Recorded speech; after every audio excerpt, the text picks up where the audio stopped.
Yes, UGSVers, I hope you're having a terrific conference. I'm Michelle Marks, and this summer I made my way over to Colorado to become the Chancellor of the University of Colorado, Denver, coming from George Mason University in Virginia, where I had the terrific opportunity to be a part of an incredible public-private partnership behind Amazon's HQ2 decision to locate HQ2 in Virginia.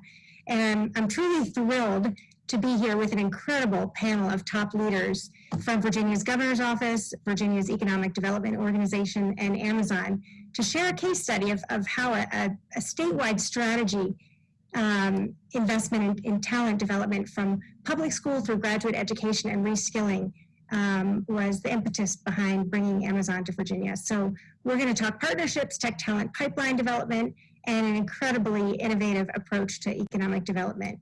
And with that, I'd like to ask our panel to do brief introductions. Fran? Sure, thank you all, and thanks for having us with you today. We're very excited to get to talk about this exciting initiative.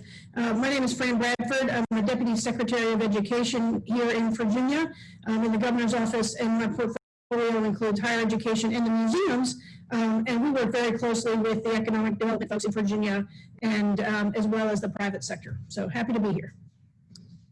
Megan? Great, thank you so much, Michelle. I'm Megan Healy, Governor Northern's Chief Workforce Advisor. So I make sure that all Virginians have the right skills to get the jobs, working on making sure that we have the skills in the workforce to recruit companies, as well as all worker issues in Virginia. Great. Ardine? Ardine Williams. I lead workforce development for Amazon Corporation, and it's really a privilege to be here with this great group of people that have been such superb partners that I've had the opportunity to work with over the last couple of years. Stephen. Hi everyone, I'm Stephen Moret. I'm the president of the Virginia Economic Development Partnership, or VDP. We're the State Economic Development Authority for the Commonwealth of Virginia. I also sit on the Higher Education Board of the Commonwealth, and I help lead the state and local team build for Amazon HQ2.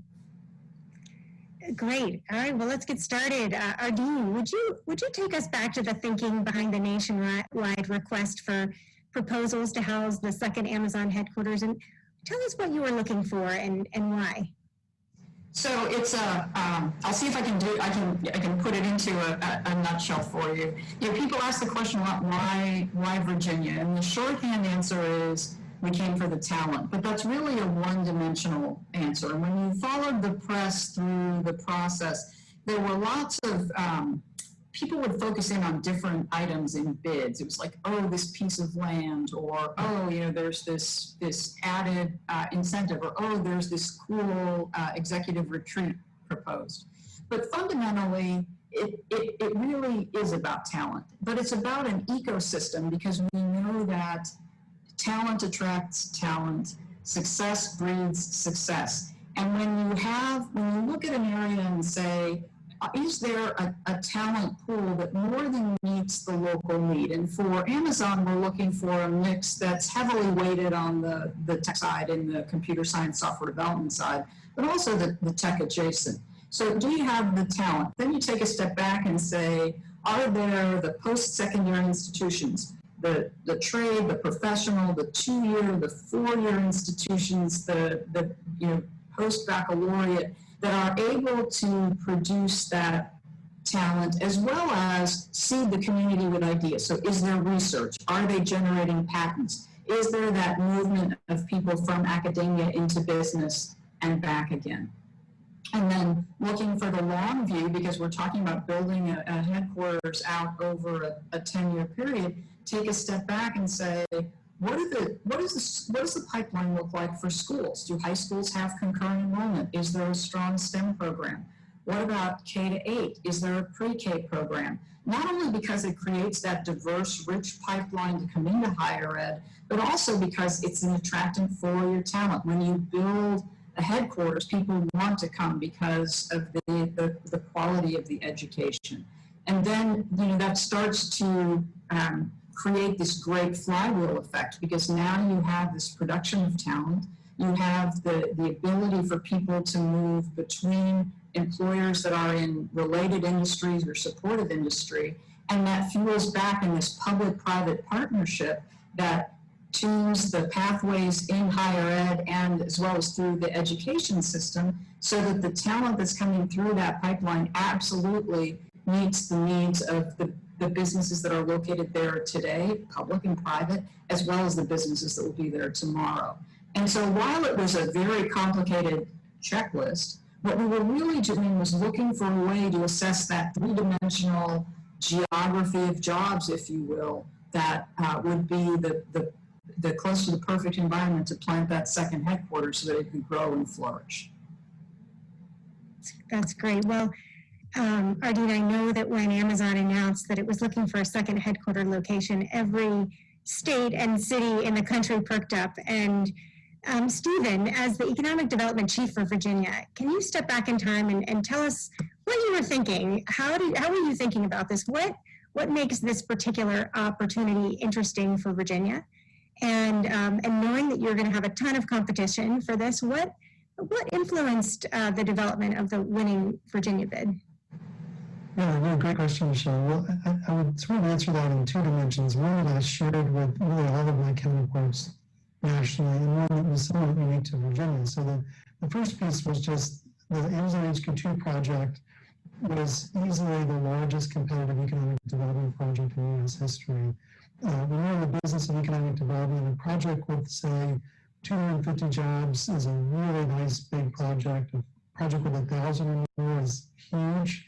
25,000, it's enormous. I mean, it's hard to overstate the scale of it. When you think about how much cities compete for the Olympics, for example, HQ2 is like many Olympics all put together in one decision. So the immediate attraction, of course, was the sheer scale and the quality of the project. But what was unique to Virginia, though, was that we were wrapping up our long-term strategic plan for economic development of the Commonwealth. And there were really two big outcomes of that plan. One was the recognition that we were over-reliant on the federal government, directly and indirectly, for our economy. We needed to become a more private sector-centric economy. But secondly, that our biggest single growth opportunity would be in the tech sector. And so what HQ2 really represented was not just a big project, but a project that was strategically right in the bullseye of where we were trying to go. The other thing that really reinforced, kind of building on Ardine's comments, is that while we had a really deep, rich tech talent sector and tech talent pipeline, in fact, we're the biggest producer roughly of tech degrees in North America in the DC metro area. Even with that, it wasn't big enough to meet the needs of our existing firms, let alone growth companies. So even before we got those on HQ2 bid, we were thinking about how can we invest in the tech talent pipeline to support this big growth opportunity. Amazon was not just a once-in-a-lifetime opportunity, but an incredible marriage between where we were trying to go and I think where they were trying to go as well. So clearly an essential factor was the ability, for Amazon, as Ardine spoke to, and as you mentioned, was having a rich talent pool located in Virginia and nearby. And Virginia has a strong set of pre-K and K-12 and universities, and as you said, we're already a large producer of tech degrees. Can you talk about some of the ways that Virginia has been investing in pre-K and K-12 and higher ed and workforce development as part of this opportunity to ensure the continuing, actually, in the growth and the vitality of this pipeline? And Megan, I know a number of you could contribute to this. Megan, maybe you want to get us started. Sure. Well, thank you so much. And it's been great that we have Ardine and Stephen on here. Stephen did a fantastic job really talking about what you just asked me, is really bringing together the stakeholder groups, the partners, the education system. It's a continuum, what Ardine says.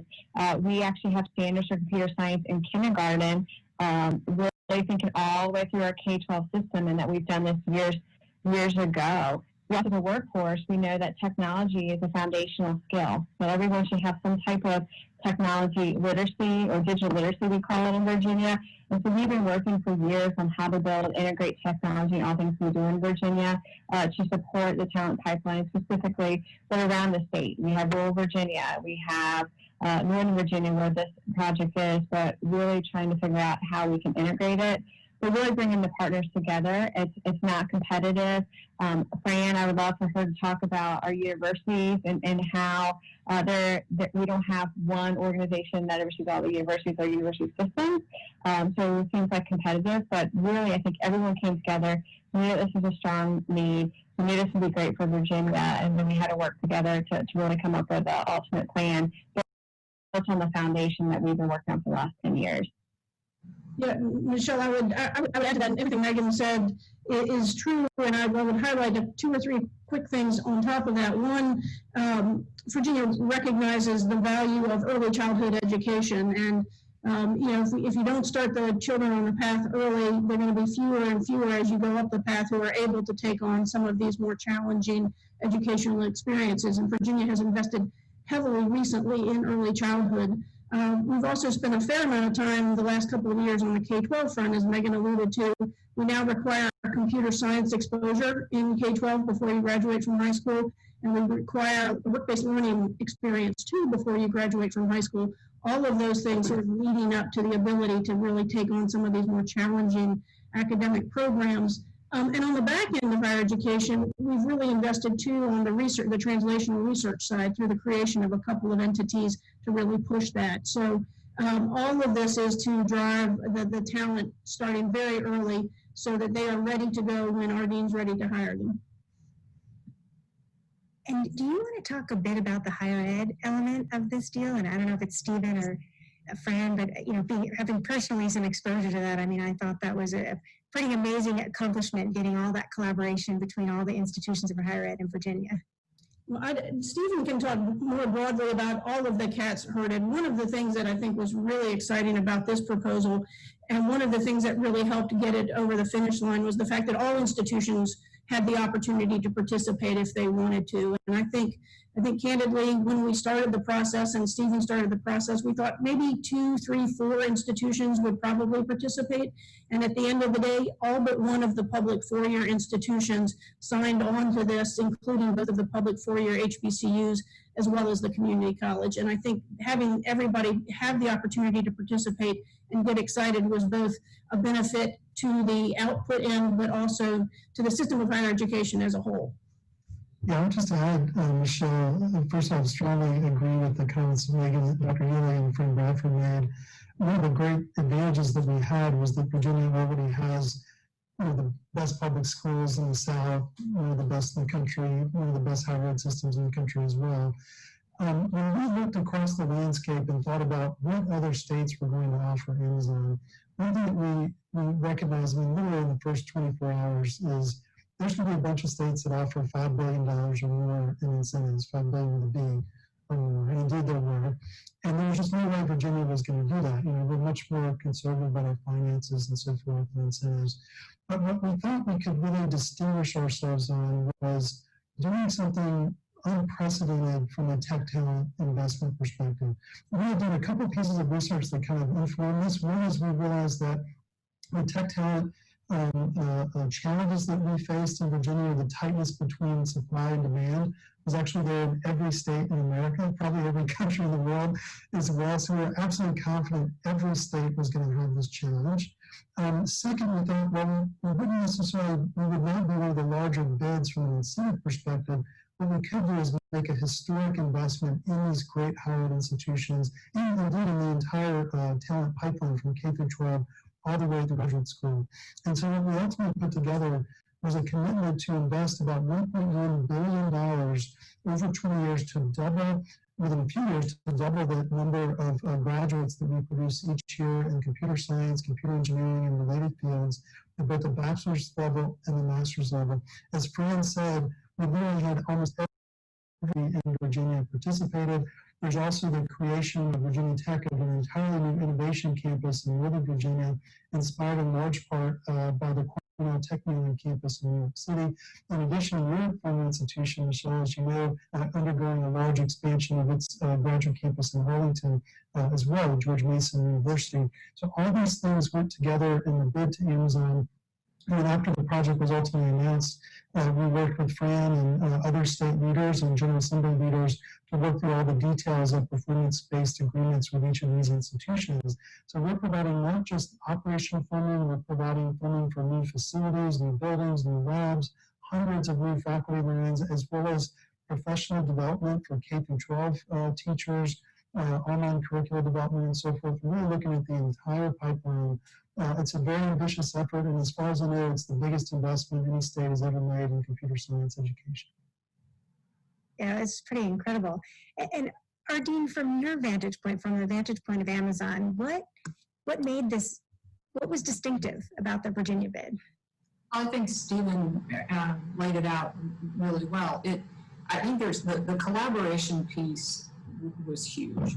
The investment that the state made, not only so bringing all but one of the public institutions together, right? I mean, that's to get that level of collaboration really speaks to the value that the state puts on not only on higher ed, but on its focus on creating that economic engine in the state, and not just Amazon, but the businesses that are currently here, the businesses that will come.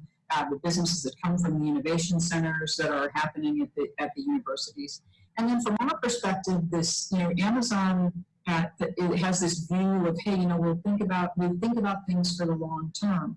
And when we work backward from that talent pipeline and you take a look back, Virginia did the same thing. They said, look, we want computer science integrated in our curriculum from kindergarten onwards. We're looking for digitally literate teachers. And so this look from working backward from business need of talent in an integrated fashion across the institutions in the state, and then thinking about it from the pipeline of whether it's a professional or trade school, a two-year institution, a four-year college or university, working backward all the way to pre-K, we're creating a diverse pipeline and equity of opportunity across the state to develop that talent to meet the needs across the state, the future needs of growth. And so what set it apart was not only the collaboration, the public-private collaboration, the collaboration between higher ed, also that look backward that said, hey, we're in this for the long haul, and this is about that talent pipeline and about investing in a way that's going to make it robust and continue to grow and thrive. And let's follow up on that, the concept of a tech talent pipeline. And Ardine, I'd like to hear from you, but also from my Virginia colleagues around what is a tech talent. We're all using the word these days. We need more tech talent, and we have a lot, but we need even more, and we're going to continue to need more. And I think this is true. It's true for many regions of the country. This is sort of a hot area. And for those of us in universities who are developing that talent, what does that mean to you? Does that mean certain majors that we need to do more of? Does that mean certain competencies that we do? Tell us about how you think about what tech talent is. Well, there's first they'll state the obvious. The number of the demand for college graduates has grown, and the number of college graduates is shrinking, and the percentage of tech graduates is nowhere near the number to meet the demand in the United States. About 80% of Amazon's hires out of college are people with either computer science or software engineering degrees. So we lean very heavily on those, at least on those early hires in the tech space. As you move into a more experienced space, though, we're about 50% tech, 50% non-tech. And what that tech pipeline is for us is, again, and this is specifically for Amazon, it's going to be different if you're in a different range of business, but by and large, it's in software. We do hire hardware engineers, mechanical engineers, systems engineers, folks who have majors in physics and math, but it's really in that STEM space. What we look for in the percentage of folks that graduate who are not tech is we look for technical literacy. Are they able to look at data and extract ideas and decisions? Are they fluent in statistics? Can they communicate cogently? Amazon uses a writing assessment for its experienced hires, right? So it isn't just technical skills, it's tech plus. But that tech talent pipeline for us is very focused on the STEM space. How about others' perspective? How is Virginia thinking I'll just add Ardine made me think of something I need to mention earlier when she was talking about computer science. Thanks to all the social media accounts that are out there, Amazon had told us that this is exactly what Ardine laid out. They had mentioned this 50-50 split, tech occupations, non-tech occupations. And so we were able to get the social media profiles of most of the folks at Amazon's Seattle headquarters, which Amazon would say would be a pretty good proxy for what HQ2 might look like.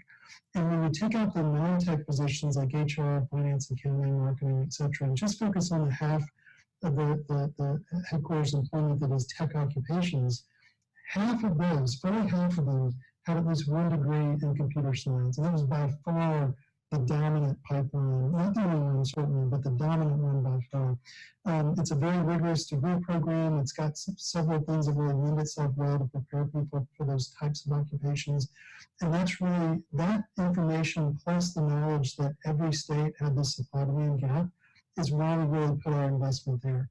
Now, there are many different, you've got English grads, history grads that go into tech positions. Not that it doesn't happen, but we're really trying to focus on right in the sort of the foundation, the centerpiece, the bullseye, if you will, of the tech talent pipeline. And we decided to build this entire investment on just computer science, computer engineering, and computer software engineering. And I think ultimately that was pretty compelling to Amazon. Yeah, I just want to talk about the analysis that Stephen did. It's interesting. One of the first things that he and I worked on was we actually went back. He said, hey, here's the analysis we did. It's just a cocktail napkin analysis. And then I went back in and we did our internal analysis, and he was so darn close in what he had done from social media. So I just want to say that was really impressive. Thank you. Well, he is impressive. It's impressive. And how about, okay, so let's say we, the state invests in the colleges and universities to build out more majors. How are we getting people interested in going into those majors? Is that something that we're thinking about in Virginia? And at what age does that start? What is Virginia doing to drum up the interest and the talent early on? I would say just a couple of thoughts and maybe turn over to Dr. Healy. We were really fortunate when we were putting our Amazon bid together. We were late in the process. I forget exactly the timing, but we've been working with our state higher education board, the State Council of Higher Education for Virginia, or SHEV, and their great director, Peter Blake. And we shared with them, here's kind of what we have in mind. Peter said, this looks great, but what about K-12? What about the Fran? We had put kind of all of our focus in the bachelor's and master's level. And it really, light turned on and said, gosh, that turns out that's super important, especially to Ardine's point about diversity and inclusion, making sure that we've got a strong pipeline of people coming out of high school that are really ready to go into those programs. Fortunately, Virginia, I believe, was the first state in the country to make computer science a required part of the curriculum in K through 12. And we were able to add on a targeted investment to really help us expand the scope of what we were doing there. I don't know if Dr. Healy or Fran want to add to that further. Yeah, I would like to add to that. So one of the things we know is thinking about how do we get more, especially people in our K-12 or students engaged in computer science. There's a couple of things that we're looking at. I always say you can't be what you can't see. Really making sure that we reach out to our communities that are aware of these fantastic jobs out there. It also is at the school council level as well as the teacher level. I will say that Virginia has invested in professional development for K-12 teachers. Specifically, my mom was a first grade teacher. She is retired. I can only imagine if we said you have to teach computer science now. She was first grade. Technology isn't her thing, but really thinking about how do you integrate concepts. I think about logic and algorithms. It's not like getting on a computer doing coding. It's really just thinking about problem solving and how do we get from point A to point B. I think it's really, really important to integrate those skills into the classroom. So really to invest in professional development to show that all teachers, they can do computer science and they can integrate into their classrooms. Also work with our school counselors to know about these great career paths. as well as like what Fran said earlier about work-based learning. How do we work with businesses to try to get high school students out there to learn about the great jobs with computer science? What does it entail? What does it look like as well? And I will say Ardine, she has been to all points of the state. I've met her out in rural Virginia.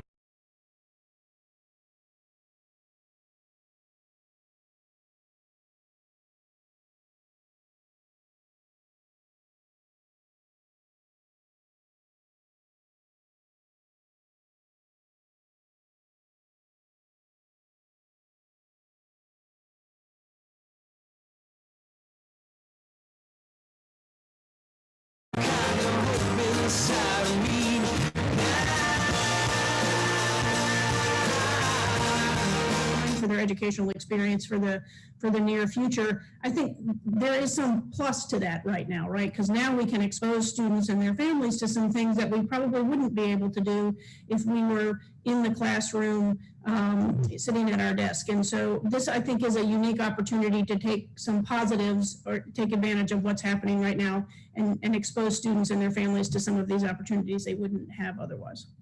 I think that's right, Fran. I think that what we found, for example, with the Amazon Future Engineer, as well as which provides enrichment for K to 8, and then in high school the actual Introduction to Computer Science and AP courses, is by making that curriculum available for everyone. The uptake was just tremendous because parents were very interested, teachers were interested in kind of that ready to use off-the-shelf curriculum. And so it has been this accelerator for a lot of kids. I think what we've all talked about that I do worry about is just broadband access, because not every child in Virginia, not every family has adequate broadband access to be able to do the kinds of interactive things online. So now we're taking a step back and saying, what can we do that's asynchronous that we can make available? And that's our next project to really double down on, so that while we've got that broadband gap, how do we make sure that we're not leaving students behind simply because they don't have adequate broadband? Michelle, I was just going to add, not only does Amazon deserve a lot of credit for being a catalyst for us making this big investment at the scale and speed that we are, but one of the things that they really reinforced even during the selection process was, we're thrilled that Virginia's talking about doing this, but don't customize this for us. What we want is a rich, deep, broad tech ecosystem.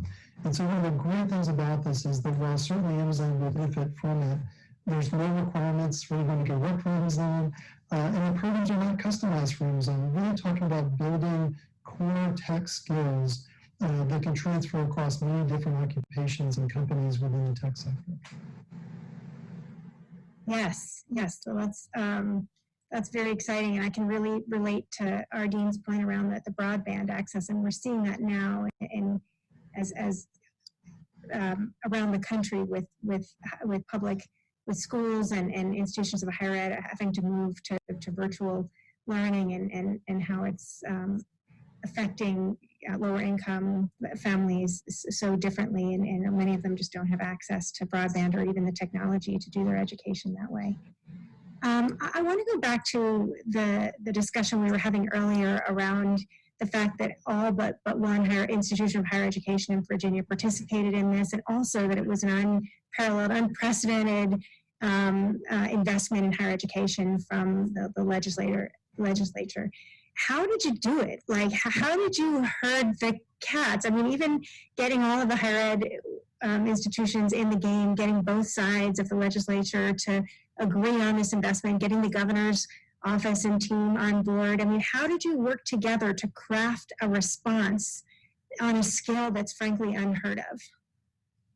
Well, I think, Michelle, one of the things that, for folks that don't know Virginia, one of the great things about the Commonwealth of Virginia is it has this legacy, this history of collaboration and collegiality, but there really is, that I haven't seen as much in other states. I mean, it's just remarkable how well these different agencies work together. So I think that was part of it. It was kind of in the DNA. But there are also some special, some unique structural sort of institutional differences in Virginia. For example, we're one of the only states in the country, maybe the only one in the world actually, where the person in my job is an ex officio member of the state higher education board. And so when we got the RFP, I had already been engaging a lot with university presidents, with the higher ed system and so forth. And it really, I think, gave us sort of an accelerated starting position that we actually utilized SHEV, our state higher ed board, to bring together all the key folks that we needed to engage in higher education to put this together quickly. And then once we're actually getting to the point of execution, we have great partners like Fran, Bradford, and Dr. Healy and others that helped us to make sure we avoided stepping on any landmines or just getting things right, if you will.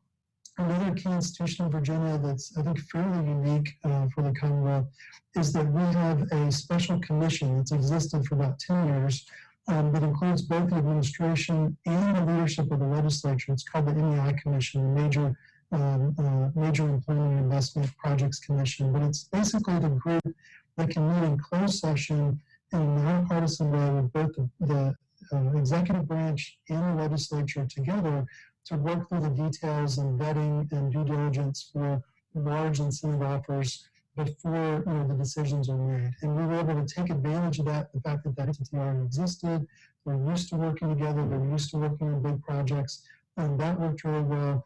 I think the other thing that really helped was that we engaged some third parties to support us. We had a significant consulting team from McKinsey. We had some help on the design work.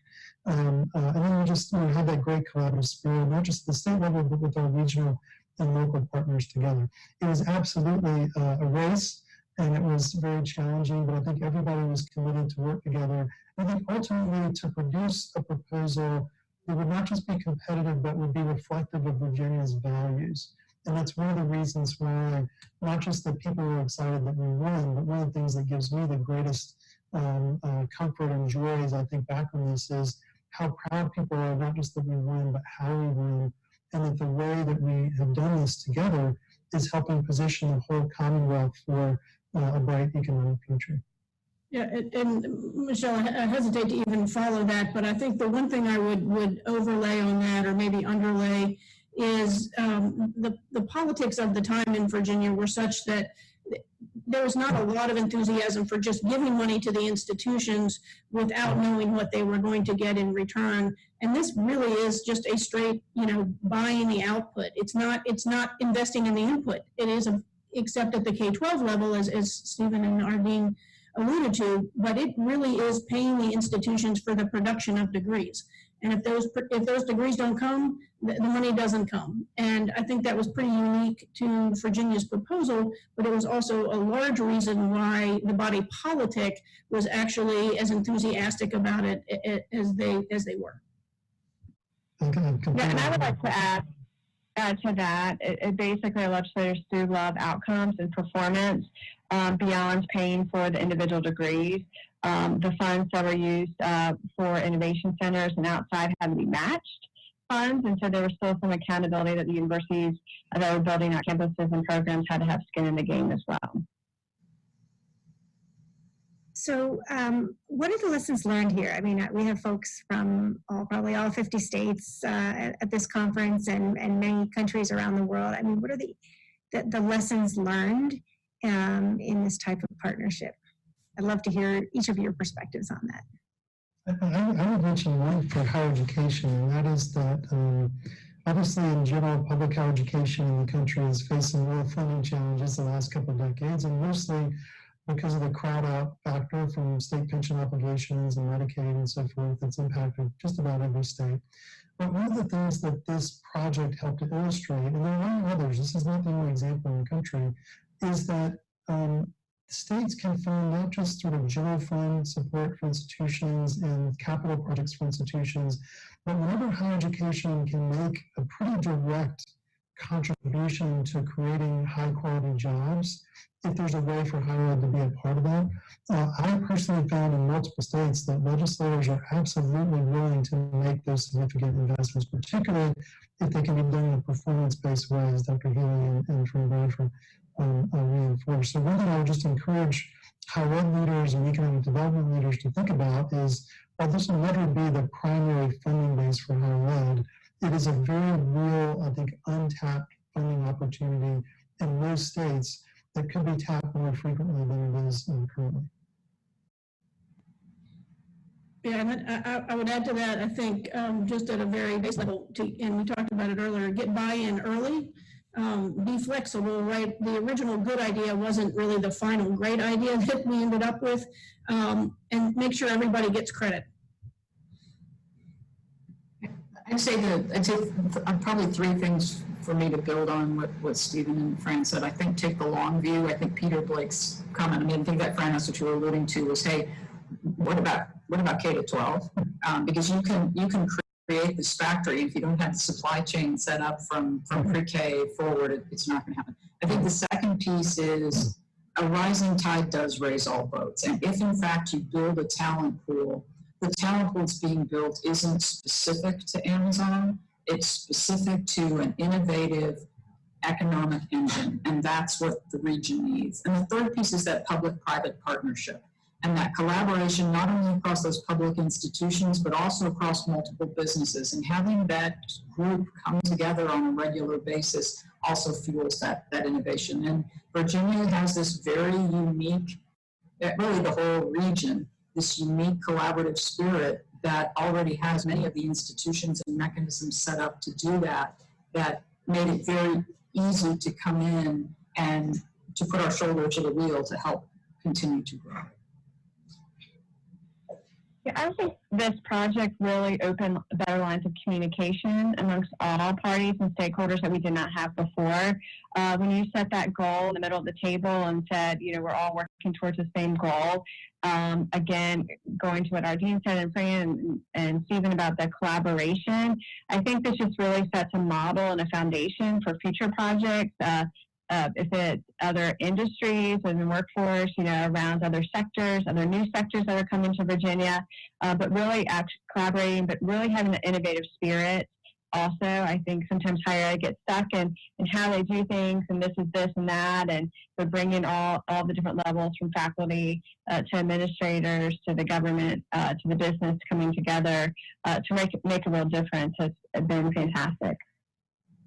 That's great. Well, we do have a question that's coming in from a viewer, and the question is, if you were in charge of state funds, and some of you are actually very involved in that process, where would you allocate resources to education? I don't know what my colleagues do. That is a great question. I think I will have an answer there after. Okay. No, that's a great question. I think you need to invest in education all the way from early childhood all the way through postgraduate work. And if you don't invest early, then the investments at the back end aren't as impactful.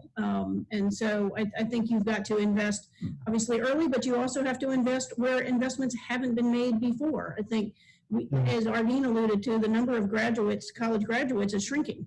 And the population, frankly, is not shrinking dramatically. And so there are places where we should invest so that we can create even more talented workers to assist the economy. So, if my boss, the Secretary of Education, were on the line, he would say invest all state resources in education because that's where it all starts. And so, yeah, that's a great question. Thank you.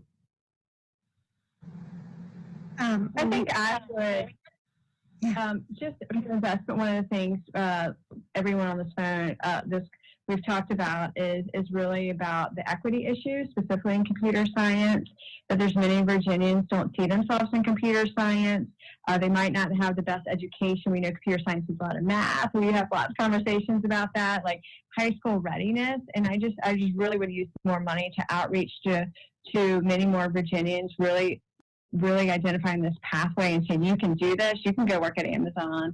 The jobs are great. We just need to see more diversity and more people coming from some of our neighborhoods and our communities would probably feel left out talking about the situation. I think we just need to involve everyone in these conversations and make sure everyone has that opportunity. Well, Michelle, yeah, go I just for it. want to quickly add, I think the biggest ROI that we could get by far would be to dramatically improve and enhance and deepen what we're doing in the early childhood stage. I mean, it's the least developed, right, compared to K-12 and higher ed, and yet the place where the most brain development happens. The other thing, that's a big investment. The more targeted investment I think every state could be making to a greater extent than it is, including Virginia, by the way, is helping people to navigate education and the connection between education and the labor market, including not just the counseling and better access to user-friendly information and tools, but also helping people deal with things like childcare and financial aid and the whole suite of things, transportation, all the things that get in the way of people being able to realize their potential for their career. That is amazing. And we are just about out of time. I don't know if anybody has a lightning round answer to the question of, are we entering a new era of public-private partnership? I mean, is this collaboration, do you think, going to spark sort of the next level of state education, private company partnership? I hope so. But we're not yet, because there aren't enough people that work across the silos. Great. Well, we're just a few seconds left. I want to express enormous thank you and gratitude to this incredible panel of fabulous leaders. Thank you so much for being here with us today. Thanks, Michelle. Thank you, Michelle.